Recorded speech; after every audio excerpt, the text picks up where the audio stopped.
मनसे अध्यक्ष राज ठाकरे न्यायालयामधून बाहेर येत आहेत। ठाणे रेल्वे न्यायालयामध्ये ते हजर झालेले होते। 2008 सालचं प्रकरण आणि त्या प्रकरणामध्ये राज ठाकरे या ठाणे रेल्वे न्यायालयामध्ये हजर झाले होते। आता ते न्यायालयामधून बाहेर आलेले आहेत। पुन्हा एकदा ते आपल्या गाडीमध्ये बसतायत। राज ठाकरेंची ही दृश्य आपण पाहतोय। दादरहून ठाण्याकडे ते निघाले होते। ठाण्यामध्ये ते पोहोचले। ठाणे रेल्वे न्यायालयामध्ये ते हजर झाले आणि त्यानंतर आता ते न्यायालयाच्या इमारतीतून बाहेर आले। पुन्हा एकदा आपल्या गाडीमध्ये बसून आता ते ठाण्यामधून निघतायत। ठाण्याच्या या रेल्वे न्यायालयाच्या आवारातून राज ठाकरे निघतायत। त्यांच्यासोबत नेते मनसेचे नेते नितीन सरदेसाई सुद्धा आहेत। लाईव्ह दृश्य आपण पाहतोय पुढारी न्यूजच्या टीव्ही स्क्रीनवर। ठाण्यामध्ये मनसे अध्यक्ष राज ठाकरे हे ठाणे रेल्वे कोर्टातून बाहेर निघालेले आहेत आणि आता ते तिथून निघतायत। न्यायालयामध्ये नेमकं काय झालं या संदर्भातले तपशील येणं अजूनही बाकी आहे।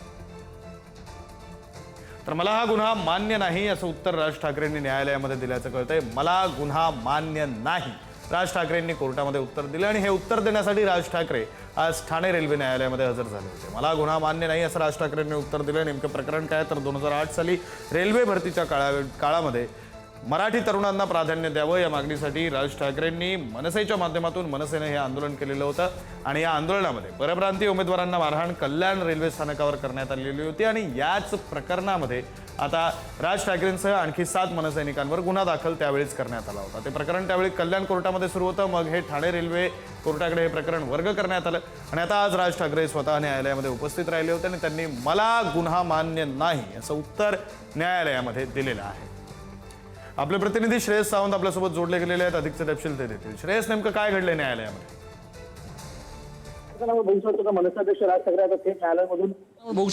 अध्यक्ष राज ठाकरे आता थेट न्यायालयामधून निघाले आहेत आणि खऱ्या अर्थानं जी संपूर्ण आणि ते थेट आता कदाचित गेस्ट हाऊसला जाताना आपल्याला दिसत आहेत। काय घडलंय काय नाही घडलंय याच्याबद्दलची माहिती आता आपल्याला अद्यापर्यंत मिळाली नाही। मात्र ज्या गोष्टी घडल्या आहेत त्या खऱ्या अर्थानं आपण बघू शकतो मनसे अध्यक्ष राज ठाकरे हे थेट आता इथून निघालेत आणि आता ते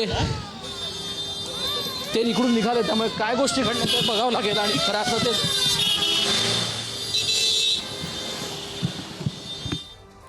मला गुन्हा मान्य नाही असं राज ठाकरेंनी न्यायालयामध्ये म्हटलेलं आहे। न्यायाधीशांनी ज्यावेळी त्यांना विचारलं की गुन्हा मान्य आहे का, त्यावर राज ठाकरेंनी मला गुन्हा मान्य नाही असं उत्तर दिलेलं आहे। न्यायालयामध्ये हे घडलेलं आहे। 2008 सालचं हे प्रकरण आहे। 2008 साली मनसेनं मराठी भूमिपुत्रांसाठीची आपली आक्रमक भूमिका मांडलेली होती। त्यावेळी रेल्वे भरती निघालेली होती आणि त्या रेल्वे भरतीसाठी आलेल्या परप्रांतीय उमेदवारांना मनसेकडून कल्याण रेल्वे स्थानकावर मारहाण करण्यात आली होती। चोप देण्यात आला होता। यामध्ये रेल्वेचं सुद्धा मोठं नुकसान झालेलं होतं। तर 1 महिन्यात प्रकरण संपेल, सहकार्य करा असं न्यायालयानं या सुनावणी दरम्यान म्हटल्याचं सुद्धा समजतंय। राज ठाकरेंनी मला गुन्हा मान्य नाही असं म्हटलेलं आहे। मला गुन्हा कबूल नाही राज ठाकरेंनी कोर्टामध्ये उत्तर दिलेलं आहे। तर 1 महिन्यामध्ये प्रकरण संपेल असं न्यायालयानं म्हटलंय। राज ठाकरेंना गुन्हा मान्य आहे का हा प्रश्न कोर्टानं विचारला आणि त्यानंतर मग राज ठाकरेंनी मला गुन्हा मान्य नाही असं म्हटलेलं आहे। पुन्हा एकदा जाऊया आपले प्रतिनिधी श्रेयस सावंत यांच्याकडे। श्रेयस, राज ठाकरे आता कोर्टातून निघालेले आहेत, ते विश्रामगृहाकडे जाणार आहेत का मग थेट दादर? काय नेमकी माहिती समोर येते? आपण बघू शकतो ते विश्रामगृहाकडे गेले नाहीयेत अजूनपर्यंत। त्यामुळे पुन्हा कुठे ते थेट दादरला जातील असं वाटतंय। या सगळ्या कारणांकडे बघितली गेली तर मला गुन्हा मान्य नाही असं थेटपणे मनसे अध्यक्ष राज ठाकरे यांनी कोर्टात सांगितलं। त्यामुळे कुठे ना कुठे आता मोठ्या प्रमाणात चर्चा होत दिसत आहेत। मनसे अध्यक्ष राज ठाकरे हे कुठल्याही क्षणी श्रेयस, तुम्हाला थोडंसं थांबवतो। आपले प्रतिनिधी निकेश शार्दूल सुद्धा आपल्यासोबत आहेत। निकेश, न्यायालयामध्ये होते ज्यावेळी सुनावणी पार पडली। निकेश, काय नेमकं घडलंय सुनावणी दरम्यान?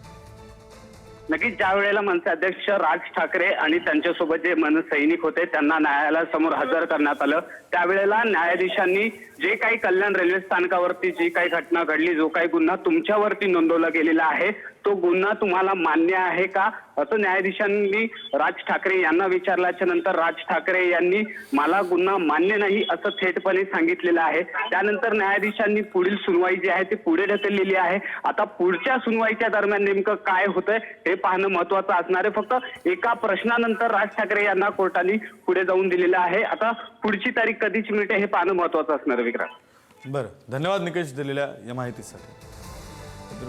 बातमी आपण पाहतोय, राज ठाकरे हे ठाणे न्यायालयामध्ये हजर झालेले होते, ठाणे रेल्वे न्यायालयामध्ये, आणि तिथं न्यायालयानं त्यांना विचारलं की तुम्हाला गुन्हा मान्य आहे का, त्यावर राज ठाकरेंनी मला गुन्हा मान्य नाही असं म्हटलं। राज ठाकरेंसोबत अन्यही मनसैनिक ज्यांच्यावर गुन्हा दाखल आहे ते हजर होते। नेमके हे प्रकरण काय तर हे प्रकरण आहे 2008 सालचं, जवळपास 18 वर्षांपूर्वीचं हे प्रकरण। 2008 साली मनसेनं भूमिपुत्रांना नोकरीमध्ये प्राधान्य देण्यात यावं, मराठी तरुणांना नोकरीमध्ये प्राधान्य देण्यात यावं ही भूमिका अतिशय आग्रहीपणे मांडलेली होती आणि त्याच काळामध्ये रेल्वे भरतीची प्रक्रिया सुरू होती. रेल्वे भरतीसाठी आलेल्या परप्रांतीय उमेदवारांना कल्याण रेल्वे स्टेशनवर मनसैनिकांकडून मारहाण करण्यात आली होती आणि या मारहाणी दरम्यान खरं तर रेल्वेचं सुद्धा काहीसं नुकसान झालं होतं. हे प्रकरण सुरुवातीला काही काळ कल्याण न्यायालयामध्ये चाललं, त्यानंतर हे प्रकरण हे ठाणे रेल्वे न्यायालयाकडे वर्ग करण्यात आलं आणि आता याच ठाणे रेल्वे न्यायालयामध्ये राज ठाकरे या सुनावणीसाठी उपस्थित राहिले होते. सुनावणी दरम्यान काय घडलं तर राज ठाकरेंना न्यायालयाने विचारलं, तुम्हाला गुन्हा मान्य आहे का? राज ठाकरे म्हणाले, मला गुन्हा मान्य नाही. पुन्हा एकदा जाऊया, आपले प्रतिनिधी श्रेयस सावंत आपल्यासोबत आहेत. श्रेयस, बघितलं गेलं तर आता मनसेचे राज ठाकरे हे थेट या ठाण्याच्या गेस्ट हाऊसकडे आले. थेट मला गुन्हा मान्य नाही हे थेट वाक्य मनसाध्यक्ष राज ठाकरे वापरले. हे थेट वाक्य मनसाध्यक्ष राज ठाकरे वापरलंय. त्यामुळे इथं आता कार्यकर्त्यांची मोठी गर्दी आपल्याला या गेस्ट हाऊसच्या ठिकाणी ही पाहायला मिळते. संदर्भ आहे या संपूर्ण गेस्ट हाऊस संदर्भ असा आहे की मनसाध्यक्ष राज ठाकरे आत्ता खऱ्या अर्थानं ह्या सगळ्या प्रकरणाबद्दल काही बोलतायत का ह्याकडे सगळ्यांचं लक्ष लागलं आहे. मात्र ह्या संपूर्ण गोष्ट जरी पाहिली गेली तर महत्त्वाची ही गोष्ट आहे की मनसाध्यक्ष राज ठाकरे हे आज मला गुन्हा मान्य नाही असं थेटपणे बोललेले आहेत. त्यामुळे कुठे ना कुठे उदाहरण हा आहे की हे बोलल्यानंतर कोर्टाने त्यांना पहिल्याच वाक्यात खऱ्या अर्थानं सांगण्यात आलं आहे की तुम्ही 1 महिन्याचं या सगळ्या प्रकरणाला लागेल, त्यामुळे तुम्ही सहकार्य करा. 2008चं प्रकरण आज मनसाध्यक्ष त्याबद्दल काय बोलतात त्याकडे लक्षात आलं आहे. कुठल्याही क्षणी मनसाध्यक्ष राज ठाकरे हे येथे येतील आणि संवाद सगळ्यांनी साधतील का हा सगळ्यात मोठा प्रश्न आहे. रवींद्र मोरे सर आपण बघू शकतो तर आपण त्यांची बातचीत करूया. एकंदर पाहिलं गेलं तर सर 2008चं प्रकरण आज मनसाध्यक्ष राज ठाकरे यांनी थेट सांगितलं आहे की मला गुन्हा मान्य नाही. काय सांगितलं? मला गुन्हा मान्य नाही असं थेट कोर्टात. ज्यांनी साहेबांनी केले ते चांगल्यासाठीच केलंय ना. हा कोण म्हणतो गुन्हा आहे?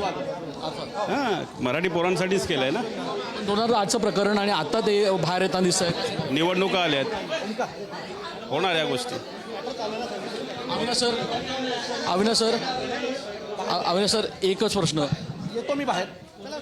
ते खऱ्या अर्थानं आपण बघू शकतो मनसाध्यक्ष राज ठाकरे काय बोलतात त्याकडे सगळ्यांचं लक्ष लागलं. मात्र ह्या सगळ्या गोष्टी पाहायला गेल्या तरी महत्त्वाची ही गोष्ट आहे विक्रांत,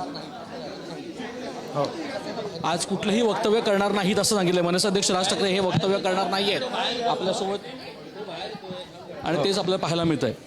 राज ठाकरे माध्यमांशी बोलणार नाहीत अशा प्रकारची माहिती समोर येते. आपले प्रतिनिधी श्रेयस सावंत सध्या त्या ठिकाणी आहेत जिथे राज ठाकरे ठाण्यामधल्या विश्रामगृहामध्ये राज ठाकरे पोहोचलेले आहेत. तिथं श्रेयस सावंत आपले प्रतिनिधी आहेत आणि राज ठाकरे आता माध्यमांशी बोलणार नसल्याचं कळतंय. मात्र न्यायालयामध्ये राज ठाकरेंनी नेमकं काय म्हटलंय तर मला गुन्हा मान्य नाही असं राज ठाकरे यांनी म्हटलंय. या संदर्भात ठाण्याचे मनसेचे शहराध्यक्ष रवींद्र मोरे यांच्याशी आमचे प्रतिनिधी श्रेयस सावंत यांनी बातचीत केली. त्यांनी म्हटलं राज ठाकरेंनी केला तो गुन्हा नव्हताच, ते चांगल्यासाठीच केला असं रवींद्र मोरे यांनी म्हटलंय. तर जवळपास 18 वर्षांपूर्वीचं हे प्रकरण आहे 2008 सालचं आणि 2008 सालच्या या प्रकरणामध्ये राज ठाकरे हे आज ठाणे रेल्वे न्यायालयामध्ये हजर झालेले होते आणि न्यायालयानं त्यांना विचारलं, तुम्हाला गुन्हा मान्य आहे का? राज ठाकरे यांनी यावर मला गुन्हा मान्य नाही असं म्हटलेलं आहे. तर महिनाभरामध्ये हे प्रकरण संपेल तोवर सहकार्य करा असं कोर्टानं राज ठाकरे यांना आवाहन केलेलं आहे. हे प्रकरण नेमकं काय तर 2008 साली मनसेनं स्थानिक भूमिपुत्रांसाठी मराठी तरुणांसाठी रोजगाराची आक्रमक भूमिका घेतलेली होती. रोजगारावर नोकरीवर पहिली संधी ही पहिला हक्क हा स्थानिक भूमिपुत्रांचा मराठी तरुणांचा आहे अशी आक्रमक भूमिका मनसेची होती आणि त्याच काळात रेल्वे भरती निघालेली होती. तेव्हा परप्रांतीय उमेदवारांना मनसेकडून मारहाण करण्यात आली होती आणि रेल्वेचं सुद्धा नुकसान झालं होतं. या प्रकरणामध्ये आज सुनावणी पार पडली.